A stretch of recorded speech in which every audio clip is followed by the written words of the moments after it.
Hello everybody, and welcome back to another iRacing Talks episode. We got a special midweek one, really only because of how the schedule is playing right now and having midweek races. So I am recording a midweek one. Recording this will be up Thursday night. I'm recording it Thursday, shortly after the conclusion of the Xfinity race. So I will talk about that a little bit in this. But first thing, make sure you like this video and subscribe. Check out the links in the description. Go follow and subscribe to all those. And I think we're only 4 away from 200 subscribers. So we're only 4 subscribers away from that 200 subscriber giveaway. So, make sure you subscribe if you haven't. And tell your friends or whoever you think might be those next 4. So we can do the giveaway. But with that out of the way, let's get into it. So this one, like I said, midweek, so it's really going to be about the races and the recap and, what happened in those races. First thing, we're going to start off with the Cup race that was held, what night was it? Wednesday night? Last night? Yeah, so Wednesday night, second Darlington race, the last Darlington race for the week, and last Cup race anyway. And it was a great race. I can't lie. I'm being honest. I really enjoyed it. It was an awesome race. There was great racing, pretty much the entire time. It was just great. And that kind of racing you love to see. Obviously it sucks to have a race end under caution, because of rain. And I saw a lot of tweets. People upset that they ended it under rain, but, there's 20 laps left. They're not gonna, rush to get a track all dried up again and fixed and ready to go for 20 laps, especially when it's 11 o'clock at night, 10:30, whatever time it was. They're just not gonna do that. It doesn't make sense. We're gonna get the car going here. I always forget to do that. But and the other thing with that is the way or the circumstances we have right now with COVID-19. They're not gonna, they're not gonna risk. I don't know if risk is the right word, but they're not gonna keep everybody there. They're trying to get people there for the race, trying to limit everybody's time and get them out. So they're not going to keep everybody there longer than they have to with the circumstances. But, I definitely understand the frustration with having a race end under caution because of rain sucks. But it is what it is.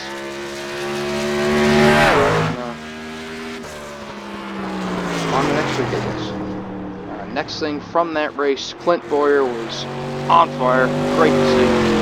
Clint's a great character for the sport. Awesome guy. Just funny and he's just good for the sport. And he,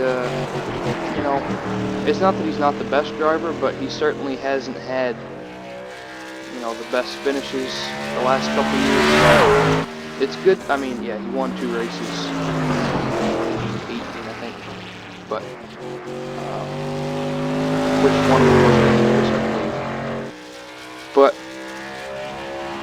it's just good to see him do well and race good. He won the first 2 stages, I think it was, led some laps. And guys like him, it's just good to see them run up front and do good because everybody's cheering for him and they're just good guys. So good to see Clint run up front, win some stages, and get those points, and hopefully he can continue that and make some noise the rest of the year, So, good for Clint. He did spin out later in the race. I think he was tired, but I believe he finished it. I believe he finished the race, I don't know. Pretty sure he did. And John Hunter had quite the night as well. He wrecked wrecked. I don't even remember what lap it was, but he wrecked, and then like 20 laps later he wrecked again. So it just wasn't his night, especially not when you take into consideration how Sunday went for him, running, I think he finished 9th, but he ran good Sunday, just couldn't quite get that same luck, same speed. But pretty sure Clint finished around 20th, 22nd maybe. It was just a late race spin, so not a lot of time to recover. Priest, who actually started on pole because of the invert, he blew up.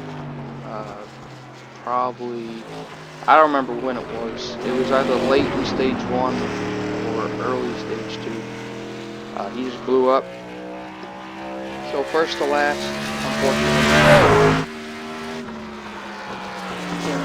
Not a lot of other individual storylines, you might say. Jimmy Johnson finished top 10 P8, so good to see him back up in the top 10 in general, but especially after the incident last race, last Sunday. Newman, 14th. Talked about Kenseth in the last one. He finished 30th.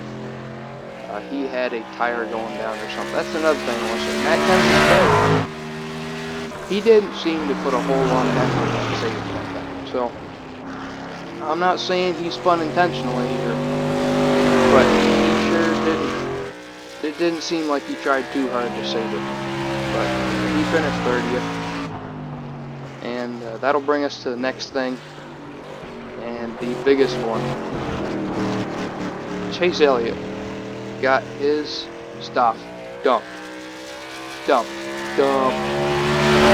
Every meaning of the word. Wrecked, dumped, spun, moved, towed. Every meaning, every definition. It happened. Chase was having a great race. He led a lot of laps. I think he was the fastest car on track, if not the fastest. He was definitely one of the fastest. But he definitely would have competed for the win. There was the caution. It was, I think, I don't remember, if I remember correctly, it was Kenseth spun while Chase was leading. Everybody came down pit road. Chase lost spots back 4th and 5th, I think. On the restart, got to 3rd, and then it was Denny, Kyle Busch, and Chase, 1, 2, 3. Chase made a big move, shot right up, right behind Denny, and was racing with him. And Kyle Busch was underneath him, below him. He just came right up the track and clipped Chase. It was pretty obvious that he moved up the track. You know, it was a lane and a half. He moved up the track. I'm pretty sure the amount that he moved up, pretty sure you could have had a car there for 3 wide, but it sucks. Not only because I'm a Chase fan, but just he was doing well. He was having a good race, so it sucks to see him get wrecked and have his race finish like that. He finished 38th, so not quite last, but almost. I'll work through it here. Talked about the wreck, how it happened. I don't think it was intentional, and that's coming from a Chase fan. I really don't. Kyle had no reason to do anything like that. And you know, usually when somebody wrecks someone, you know, on a move like that where it's that obvious he moved up the track that much, there's a reason, a prior incident, something like that. And that just didn't happen. So, I really don't think Kyle Busch did it on purpose. Kyle Busch is still probably the best driver in the field week in and week out. Like he said, he's got a lot of friends on that 9 team and just at Hendricks in general. So, for him to go out and make that move to wreck him just doesn't make any sense. Especially with Chase being the most popular driver, it doesn't make sense.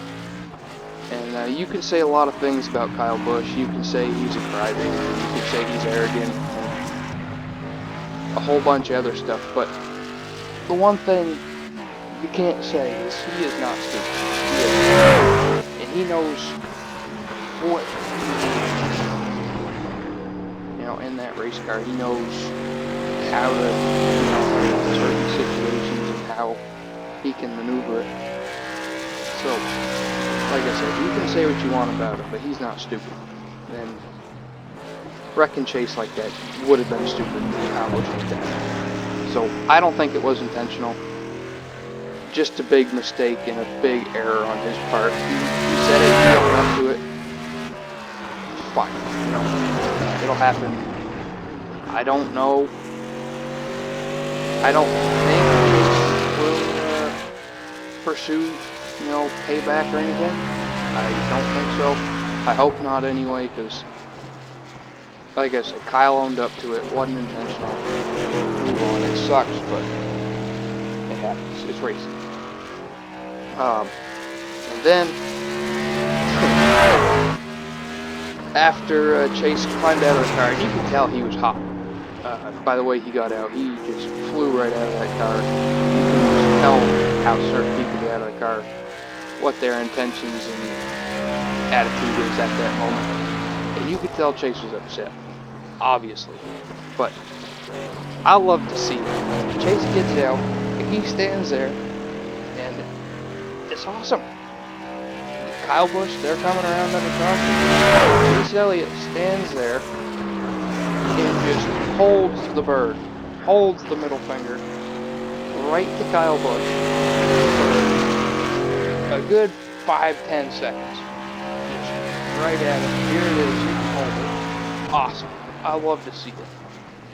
And before anybody starts saying, "Oh, you're Chase, you know, everything's okay because, you know, Chase, you know, you're gonna beat you no matter what happens," before everybody starts, let me explain why I think that's. Chase Elliott is a very quiet, reserved, does not show a lot of enthusiasm, he doesn't show a lot of emotion, he doesn't show anything like that, you know? And everybody's saying they don't like the drivers because they're robots, they don't show emotion, they don't show anything like that, and then as soon as they go out and show emotion, they're called arrogant, jerks and assholes, so be it, whatever you want to call it. But Chase is reserved and quiet, doesn't show emotion or anything like that. So, for him to finally show emotion and just show some sort of passion, awesome. I love to see it. You know, there's certain drivers where it's not okay because they're just, they have that reputation as, you know, quick trigger, you know, any time something little happens, they're going to lose their cool and throw a fit. You know, there's certain drivers that applies to, but Chase isn't one. So, you know, to me, it's just awesome to see Chase Elliott get that fired up. Kind of like Martinsville 2017, and then he dumped him. Just, you love to see it when drivers show emotion, especially if it's somebody who doesn't show it a lot. It just shows that they care. And as a fan of both the sport and Chase, when it's obvious that they care, it's just great to see. So, you can still say what you want. You can say I'm okay with it because I'm a Chase fan, but that's my reasoning. He's quiet, reserved, finally showed emotion. Love to see it. So, I don't think he's being fine, which, in my opinion, he shouldn't be. You know, it's not. I get it's an obscene gesture, but he didn't say anything to a camera or anything like that. It was the heat of the moment.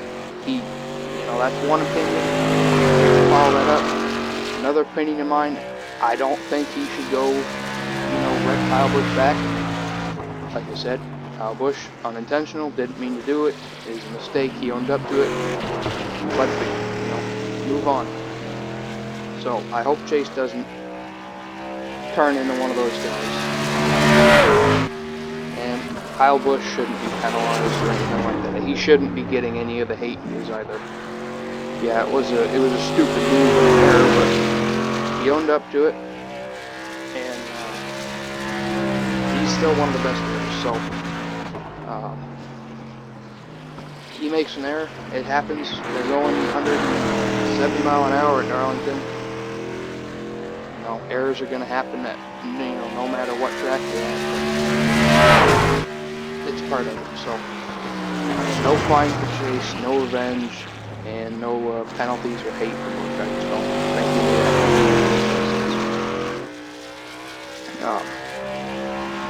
Tell you what, Twitter was blowing up though. I tried not to look at it because I get fired up about, you know, some people, and they're arrogant, you know, some of them.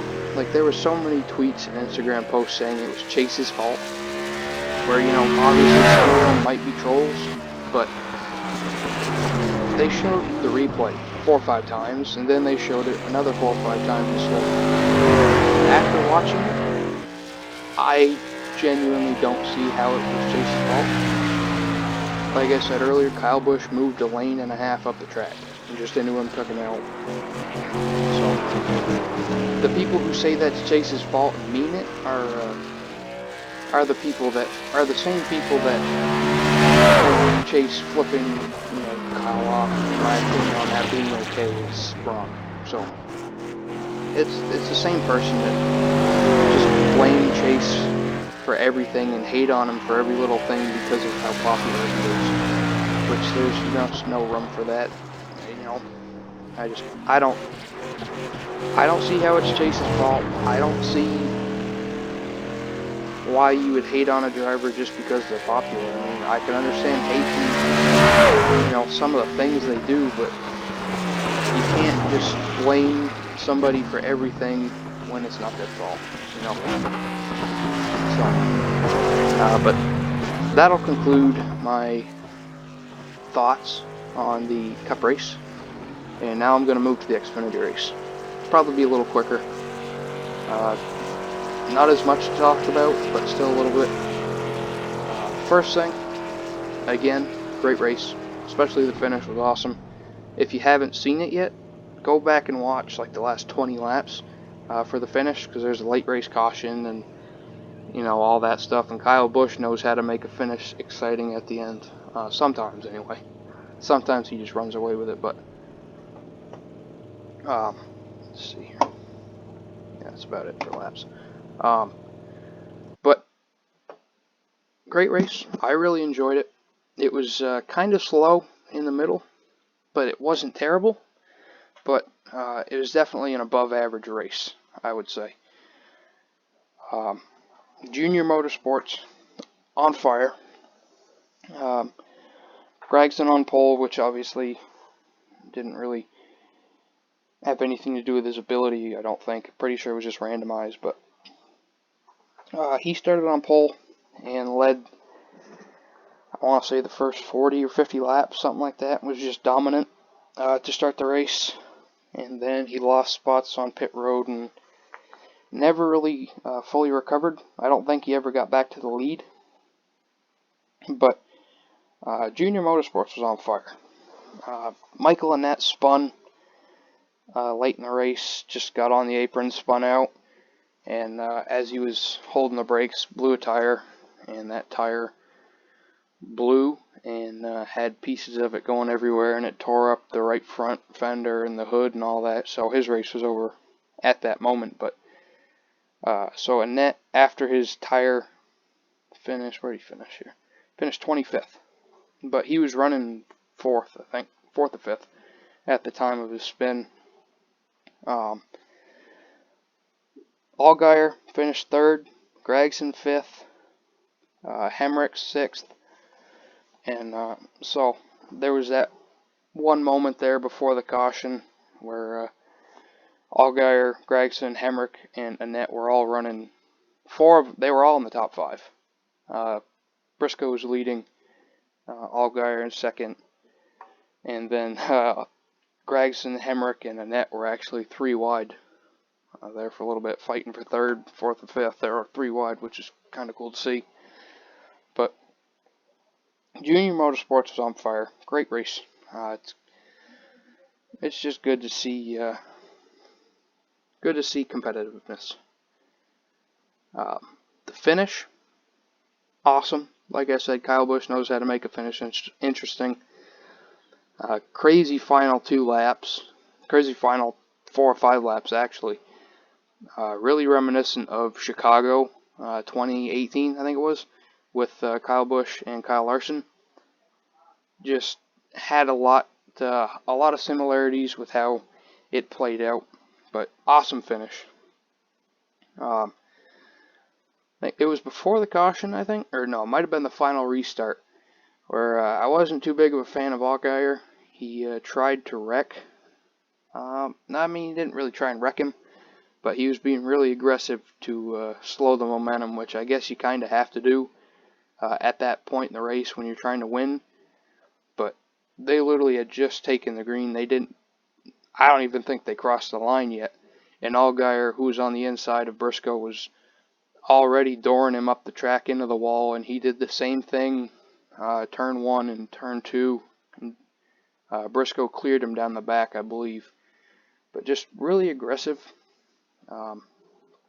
Maybe I'm only thinking that because I was pulling for Briscoe, and I'll talk about that in a minute.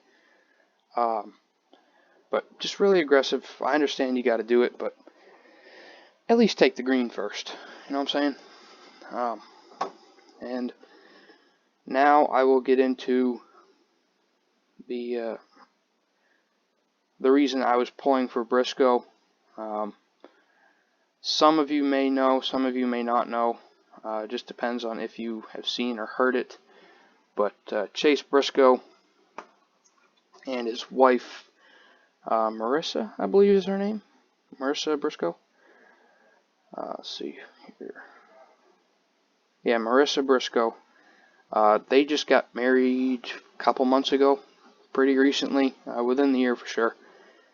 And she was pregnant. They were expecting their daughter, first child, I believe it was, I want to say early December, I think. The tweet here, I'll look at it. The tweet says December 1st. So they were expecting a daughter here shortly. And short story short, I don't know what happened, but the baby did not make it, and they lost their unborn child. And something like that is just devastating. I'm gonna read the tweet here. I feel like it's something that is important enough to read here. So this is on his Twitter. It says 5/19/20 will be a day I'll never forget. Meant to say forget. So much was happening between finding out the gender of our first baby and the day before. The day before, going back racing finally after the virus, and then the worst news I could have heard. I'll never forget the feelings I felt as I FaceTimed my amazing wife during her doctor's visit for baby Briscoe. From the infield of Darlington, wishing so desperately that I could be by her side, to hear that heartbeat for the first time, as I sat in the rain.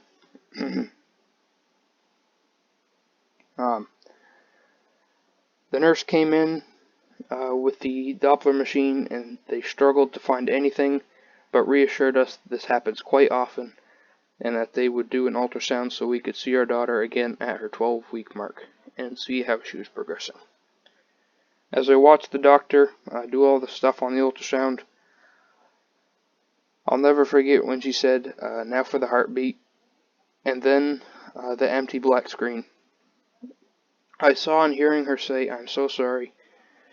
It was like time stopped, nothing else even mattered. It's something, ultrasound, I'll never forget. Okay, so it's just moved down. Said, I'm so sorry. It was like time stopped, nothing else even mattered. It was unlike anything I had heard or felt before as I watched my wife's face turn from joy to instant depression. I'll never understand why it happened, but I know that God has a plan, and even though we don't understand it, He has a reason. Marissa and I will become stronger, and we'll try again, but it doesn't take away the pain now. we greatly appreciate everyone's thoughts and prayers. So obviously that's pretty emotional stuff, and just devastating for them. I mean, obviously devastating for anybody, but especially being as young as they are and just married. I can't imagine what that feels like for them. You know, that's it sucks, and there's no way around that. Like he talked about the pain. I got nothing else to say really about that. It's devastating. I really am sorry for that happening to them. You know, it's one of the worst things you can hear, and you just don't wish that on anybody. So to see him get back in victory lane and win that race was pretty cool. You could just see the emotion just on him at the end of the race, you know. When he got out of that car, you could just tell while he was in the car that's how he was feeling, and you know, when he got out, fell to his knees, and you could just tell by his body and how it was moving that he was sobbing. Just sad, you know, understandably, but it took him a couple seconds, maybe a minute or so, to compose himself for the interview, but gave his interview, and he said that he was, you know, started to cry in the car when he took the lead there with, I don't know, I think he said 50 to go, something like that. But obviously that kind of thing can push a person, you know, and I think that's, you know, obviously he's really talented and probably, you know, one of the best Xfinity drivers in the field, and soon to be a Cup driver, Cup star. I believe he should be. I think he's got the talent.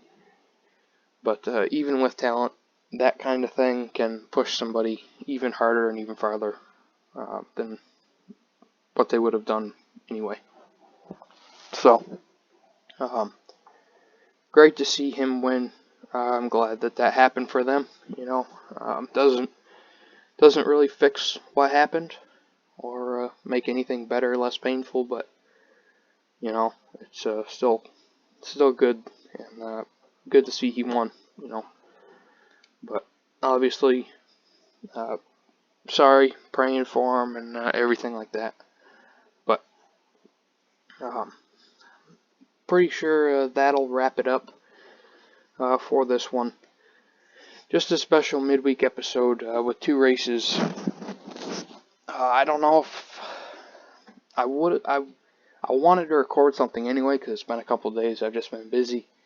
But you know, the Kyle Busch Chase Elliott incident and Chase Briscoe really kind of helped make this episode happen. Like, I don't know if I would have done it had those things not happened. It just would have been race recap at that point. But there was, you know, because of that, there was a couple of stories to talk about and just get some thoughts and opinions on. So that's why I recorded this one. But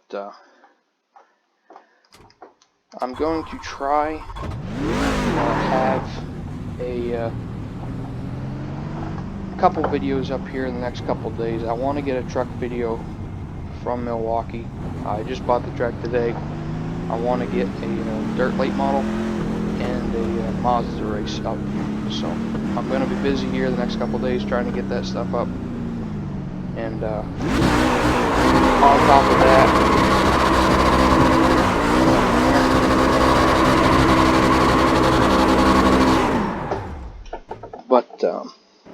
on top of that, those races, I also have the Chase Elliott Roval win coming in the mail. So that'll be here probably, I think it's a Saturday. So look forward to that review coming soon. It'll be a good one, hopefully. Hopefully we will have the 200 subscriber giveaway done by then. So make sure you like and subscribe if you haven't. Thank you for watching, and I'll see you in the next one.